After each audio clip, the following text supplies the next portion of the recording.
Encore une fois, merci la Ligue. Franchement, album de l'année, c'est pas rien.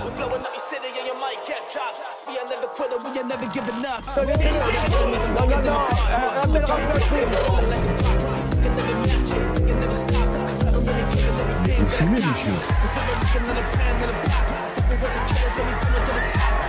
Le football, il a changé. Oui, peut-être. Ouais, c'est Laurent Delamousse, bienvenue aujourd'hui pour une nouvelle vidéo et j'espère que tout le monde va bien. Messieurs, dames, aujourd'hui on va parler de Gérard Fauré, on va parler d'Aquababe, on va parler de Magali Berda et de bien d'autres sujets encore. Mais avant de partir pour cette nouvelle vidéo, c'est le moment de soutenir la chaîne et moi-même en mettant votre plus gros pouce bleu, votre meilleur commentaire. On n'oublie pas de s'abonner et d'activer la cloche pour pas rater les prochaines vidéos. On fait de même sur la chaîne principale, la chaîne Mousse, où hier je vous ai sorti une vidéo sur Jean-Marie Bigard. Allez voir ça, le lien est en description. On me rejoint sur Instagram, sur TikTok, sur Twitch pour pas rater les lives du dimanche soir à 21h30. On va chercher à boire, manger, on se malaise.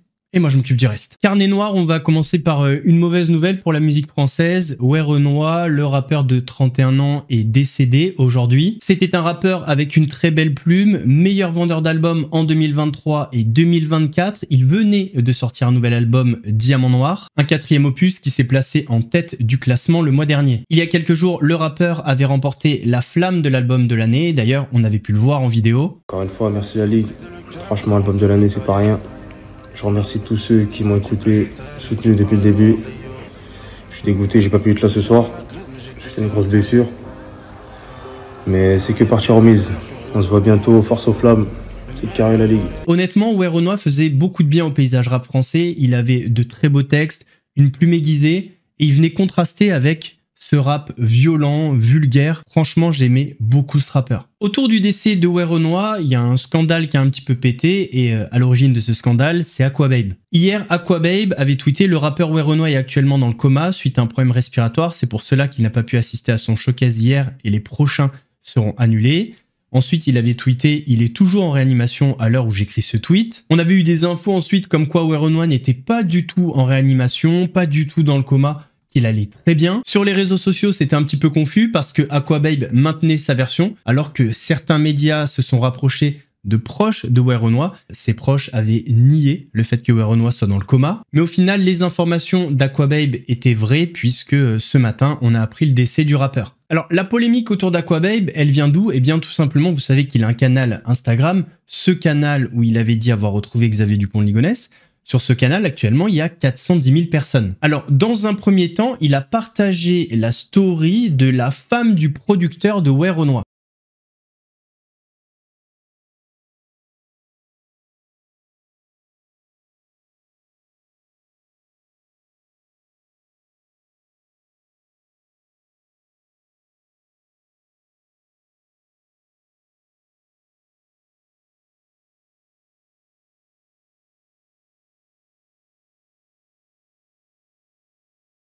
Dans cette story, la femme du producteur écrit une formule islamique qu'on prononce lors d'un décès. Pour l'instant, on ne savait pas si c'était Werenoi ou quelqu'un d'autre. D'ailleurs, la femme du producteur de Werenoi n'est pas extrêmement connue sur Snapchat. Donc, quand il partage cette story sur son canal Instagram, ça fait l'effet d'une bombe. Il poste ensuite un gossip, comme lui a dit sa source. Werenoi est décédé à 5 h du matin à la suite de son hospitalisation.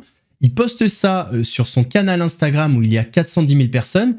Et vous vous doutez bien que les réseaux sociaux se sont embrasés. En fait, la dinguerie dans l'histoire, c'est que Aquababe n'a rien respecté. Ni Werenoi, ni la famille, ni l'intimité, ni la mort, ni quoi que ce soit. Il a annoncé le décès du rappeur avant sa propre famille. Alors, d'après les rumeurs, l'information qu'a obtenue Aquababe viendrait d'une infirmière, on va généraliser, d'un membre du personnel de l'hôpital où était hospitalisé Werenoi. Donc il y a beaucoup de gens qui se sont dit « Ouais, c'est la faute de l'infirmière. Elle a sa responsabilité. » C'est vrai. Mais en même temps, quand tu reçois l'information, est-ce que tu es obligé de la publier? Pour moi, c'est le dernier coup de hache qui fait tomber l'arbre. Puis on va pas se mentir, Aquababe, ce genre d'infos, il adore. En tout cas, sur Internet, il se fait désosser. Il y a même des rumeurs qui parlent de représailles de la part de l'entourage de Werenoi. En tout cas, on envoie toute notre force à la famille et à l'entourage de Werenoi et qu'il repose en paix. On se rappelle il y a quelques jours qu'une femme et son fils ont été victimes d'une tentative d'enlèvement dans les rues de Paris. Une tentative qui a échoué grâce au courage du mari qui s'est accroché à sa femme enceinte et aussi à l'intervention d'un voisin qui s'appelait Nabil. Son immeuble était juste au-dessus, il a vu la scène, Il a couru en bas pour aider cette femme et son mari. Il a attrapé un extincteur dans les parties communes et a mis en fuite les ravisseurs. Sur le plateau de BFM TV, on a eu le papa de cette femme, Pierre Noisa, qui est donc le patron d'une plateforme de crypto-monnaie et qui a remercié chaleureusement Nabil. Hier matin, j'ai entendu des hurlements dans la rue, donc je me suis penché à la fenêtre et j'ai aperçu quelqu'un de masqué. Il y a des cris qui émanaient d'un homme et d'une femme, et donc j'ai pensé une agression. J'ai entendu, ils veulent prendre ma femme, il me semble, ou ils veulent voler ma femme. Et donc j'ai descendu les escaliers. Au dernier moment, j'ai saisi l'extincteur qui était dans les parties communes. Voilà, j'ai jeté l'extincteur. J'ai fait de mon mieux pour intervenir. Qu'est-ce que vous lui dites ? Je lui dis merci. D'ailleurs, j'ai eu l'occasion de le remercier le jour même, mais évidemment, je lui dis merci et bravo pour son courage. Il a été juste exemplaire, remarquable, et surtout quand on connaît quand on mesure les risques qu'il a pris pour le coup en s'attaquant à des gens avec des armes factices. On savait pas s'ils avaient éventuellement un couteau ou autre chose, donc il a fait ça vraiment avec ses tripes. Et donc c'est tout à fait remarquable et évidemment ça vaut aussi pour mon gendre et une autre personne qui est intervenue aussi ce jour-là. Est-ce qu'ils sont sous protection au moment où on se parle ? Alors de manière tout à fait amusante, je dirais presque, c'est que quand on se tourne vers la police pour dire la police d'abord fait un travail remarquable d'enquête. J'ai pu rencontrer les enquêteurs, c'est vraiment des gens extraordinaires et très très efficaces.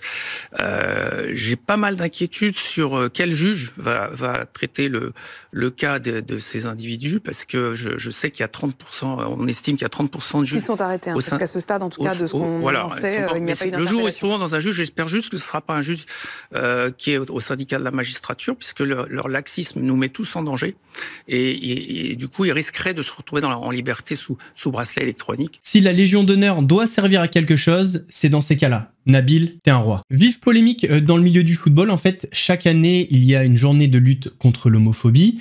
Et en fait, ça fait 3 ans qu'un joueur nantais refuse de jouer pendant cette journée. Ce joueur s'appelle Mostafa Mohamed, il est d'origine égyptienne. Et en fait, il explique que par rapport à certaines valeurs liées à ses origines et à sa foi, il ne veut pas participer à cette journée de lutte contre l'homophobie. Le club nantais l'a sanctionné financièrement, comme l'année dernière. Et en fait, l'année dernière, l'amende avait été reversée à une association de lutte contre l'homophobie. Donc cette année, rebelote, nouvelle sanction. Une prise de position qui fait beaucoup réagir sur les réseaux sociaux et dans les médias. Je pense qu'il y a une ligne rouge qui est franchie entre, d'une part, la liberté de conscience et le penser pareil.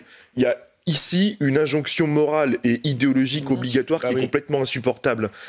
On peut effectivement lutter, et on doit lutter contre toute forme de discrimination, contre l'homophobie, sans devoir enjoindre à un joueur de football, à un sportif, à un artiste, à un acteur politique, l'obligation morale de porter un brassard militant. Je veux dire, c'est un peu la même chose aujourd'hui.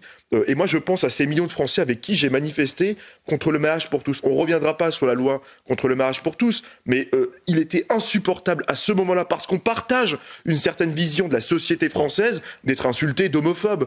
Et de la même façon, moi, je m'indigne quand je vois dans les rues de Paris des élus parisiens plus enclins à dessiner un marketing politique électoral dit inclusif, en dessinant, en allant mettre de la peinture dans les rues de Paris aux couleurs arc-en-ciel plutôt qu'aux couleurs de la France. Je trouve qu'il y a ici quelque part une responsabilité par abstention qui est en train de se dessiner. C'est-à-dire que si vous ne portez pas ce brassard, vous êtes coupable. D'ailleurs, on va rester brièvement sur le foot. Comme vous le savez, la finale de la Ligue des Champions, c'est l'Inter de Milan contre le Paris Saint-Germain. Laurent Tapie, le fils de Bernard Tapie, était invité sur un plateau. L'occasion de lui poser cette question, est-ce qu'il sera derrière le PSG pour cette finale ? Réponse pas étonnante. Laurent Tapie, dans 15 jours, il y a la finale de la Ligue des Champions entre le PSG et un club milanais à Munich. Ça rappelle forcément des souvenirs. C'est vrai, ça rappelle beaucoup de souvenirs. Vous serez derrière qui ? Moi, j'aime pas mentir, donc je vous dis la vérité. Un vrai supporter de l'OM, un fondamental supporter de l'OM, ne peut pas être heureux si le PSG gagne la Ligue des Champions. Donc, pour la France, ce serait bien que ce soit le PSG qui la gagne. Mais moi, je vais pas vous raconter que je suis pour le PSG. Je suis pour l'Inter de Milan. C'est Vous honnête. êtes carrément pour l'Inter de mais Milan. oui, mais d'interroger n'importe quel vrai fan de l'OM, on est à fond pour l'Inter de Milan. En fait, et ce serait l'inverse. Croyez-moi, si l'OM était en finale Ligue des Champions, si vous allez interroger les gens du COP Boulogne et leur demander s'ils sont pour l'OM, s'ils sont honnêtes, ils vont vous dire que non. Ce que je trouve génial, c'est que dans ce moment-là, vous avez la voix de votre père. Dans ce moment de franchise totale, où il n'y a plus de limite. Ouais, allez, ça suffit, on va quand même se dire la vérité. Depuis quelques années, l'armée française fait face à de plus en plus de scandales, notamment concernant des violences. Et là, justement, il y a un nouveau cas dont les médias ont parlé, mais il y a surtout 4 plaintes qui ont été déposées. Quand on passe notre brevet para, quoi, j'étais au moins fier d'avoir sauté en parachute. Pour le coup, ça, ils pourront pas me l'enlever, quoi. Pendant 4 ans, Clovis Trito a vécu l'enfer. Dès le premier jour de son engagement, il est mis sous pression.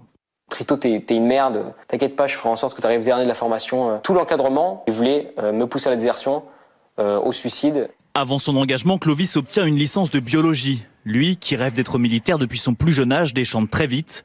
Il refuse de se soumettre à certains bizutages d'un autre temps. En gros, il y a un test, un rituel, où en fait, ils prennent un quart, une espèce de verre, quoi. Et les mecs, ils mettent tout plein de trucs de merde dedans, de l'alcool, des poils de bite, du sperme. Et en fait, les mecs doivent le boire parce que c'est une tradition, quoi. Et moi, je dis, non, moi, je le ferai pas, ça. Et le sergent faisait, ok, Trito, il veut pas faire ça, ok, d'accord. Bon, on va voir s'il va pas faire ça. Donner des punitions collectives aux autres, par rapport à moi. Pendant des années, le jeune militaire est le bouc émissaire de ses supérieurs. Mais bien sûr, mon gars, on en a après toi. Mais là, mon gars, tu vas devenir la pute de la compagnie, mais jusqu'à que j'en ai marre. Et là, pas de chance pour toi, je ne veux pas si on veut. Si tu veux, tu as une option et ce soir tu désertes. C'est la seule option ou pas, si tu veux pas que je transforme ton trou de balle en un hangar à 400 M. En septembre 2023, il est agressé par 3 cadres de sa section. J'arrive dans une chambre, ils sont 3. Et le chef de section, il commence son discours. Là, en gros, on va te péter la gueule. Et il arrive à me basculer en arrière. Et là, en gros, il continue de m'étrangler et il m'empêche de respirer dans mon dos, quoi. Clovis assure également que l'un de ses camarades a fait une tentative de suicide lors d'une mission en Roumanie. Au total, une 30aine de soldats et d'anciens soldats témoignent aux côtés de Clovis.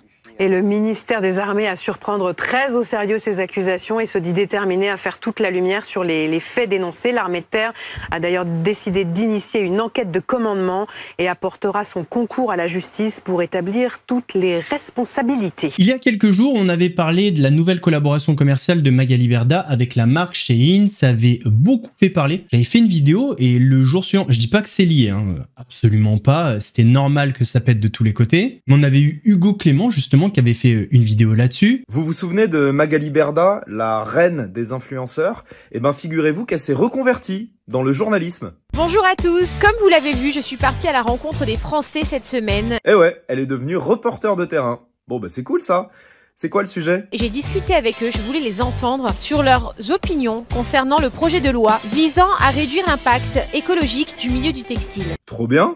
Une journaliste engagée qui s'intéresse à l'écologie. Il est important pour moi d'entendre les gens, d'essayer de les comprendre, d'écouter aussi ce que vous pensez. Eh ben, je suis bien d'accord. Alors, ce reportage. La mode est un droit, pas un privilège. Tout le monde a le droit à pouvoir s'habiller comme il veut, à pouvoir être dans la mode. Ok. Pourquoi pas? Est-ce que tu es au courant qu'il y a une taxe qui est en train d'être examinée, une loi qui risque de passer au mois de juin? Cette loi vise à lutter contre l'impact environnemental du milieu du textile. Elle concerne principalement Shein et ses clients, c'est-à-dire qu'il y aurait une augmentation sur chaque article 50% du prix, jusqu'à 10 €. D'accord, ok. Elle est un peu bizarre cette question, non? Si les articles vont augmenter jusqu'à 10 €, est-ce que ça peut vous freiner vous-même dans vos achats? Bah oui, parce que si on va sur Shein, c'est parce que les prix sont vraiment pas chers du tout, abordables. C'est ce qui faisait justement la valeur de Shein. On a de la qualité et aussi des prix abordables. Il n'y a plus d'avantages, il n'y a plus de raison. C'est fou ça, elle est tombée que sur des gens qui trouvent ça scandaleux de taxer Shein. Est-ce que vous savez que 6 Français sur 10 n'ont que 200 € par an de budget pour s'acheter des vêtements neufs? Et 6 Français sur 10 n'ont pas le droit aussi à avoir ce droit à la mode. Est-ce que ces gens n'ont pas le droit, eux, à la mode du coup? Magali, t'es sûr que c'est toi qui as écrit ces questions? Selon une étude, Shein est la 4e marque préférée des Français. Je tombe de haut, Magali. J'aurais dû lire la description. Collaboration commerciale avec Shein.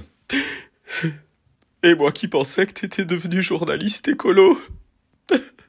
Shein, c'est 1 million de vêtements fabriqués quotidiennement, plus de 7000 nouvelles références par jour, 16,7 millions de tonnes de CO2 émis en 2023, 75 heures de travail hebdomadaire pour les ouvriers, ou encore 5000 tonnes de marchandises envoyées chaque jour par avion. Lors de ce micro-trottoir, Magali, elle a fait la journaliste. Elle était pas mal à l'aise dans l'exercice, elle posait plein de questions comme ça avec son petit micro et ses fiches. Mais Magaloche, elle a oublié pas mal de choses. Déjà de préciser que c'était une collaboration commerciale. C'est quand même important d'expliquer le contexte aux personnes que tu interviewes. Quand même. Et deuxièmement, elle a oublié un truc quand même assez important, c'est de demander aux intervenants si elles pouvaient utiliser leurs images pour cette collaboration commerciale. Sauf que voilà, il y a un des intervenants qui est tombé sur la vidéo et ça lui a pas plu. Mon image, elle apparaît dans une collaboration commerciale, enfin, surtout avec Shein.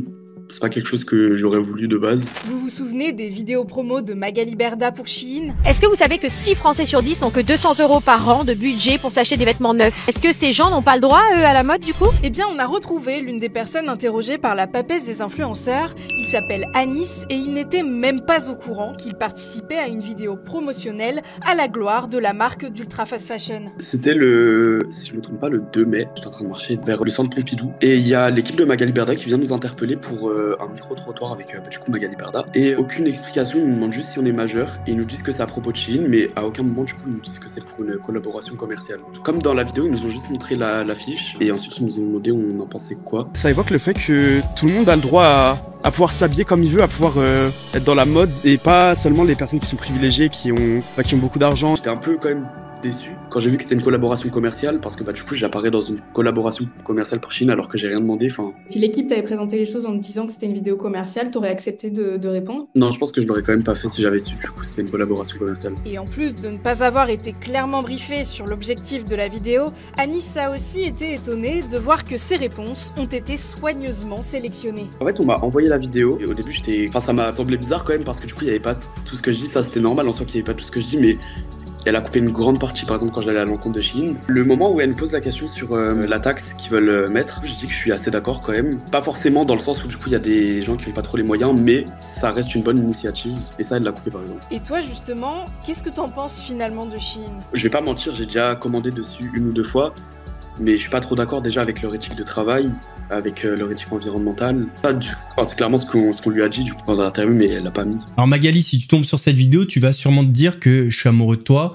Vraiment pas. Par contre, moi j'ai l'impression que t'es amoureuse de la médiocrité. Encore médiocrité, je suis gentil. Ah oui, j'avais oublié de parler de Gérard Fauré. Alors Gérard Fauré, il fait son retour un peu dans les médias, enfin notamment chez les Incorrectibles. Je l'ai vu sur Twitter, en fait, ils ont tourné une vidéo avec lui. Alors déjà, je comprends pas comment on peut s'appeler les Incorrectibles et inviter un mytho comme lui. Alors ça, j'arrive pas à comprendre. Donc on va pas en parler parce que la vidéo n'est pas encore sortie, mais on matera la vidéo en live demain en direct sur Twitch. Et on en fera peut-être une vidéo réaction. Messieurs, dames, on arrive à la fin de cette vidéo. J'espère qu'elle vous a plu. Si c'est le cas, votre plus gros pouce bleu, votre meilleur commentaire. On n'oublie pas de s'abonner et d'activer la cloche pour pas rater les prochaines vidéos. On fait de même sur la chaîne Mousse où hier je vous ai sorti une vidéo sur Jean-Marie Bigard. Allez check ça, le lien est en description. On me rejoint sur Instagram, sur TikTok, sur Twitch pour pas rater les lives du dimanche soir à 21h30. Donc demain, soyez présents. Nous, on se donne rendez-vous lundi pour une nouvelle vidéo actu. En attendant, prenez soin de vous. Laurent Delamousse vous salue.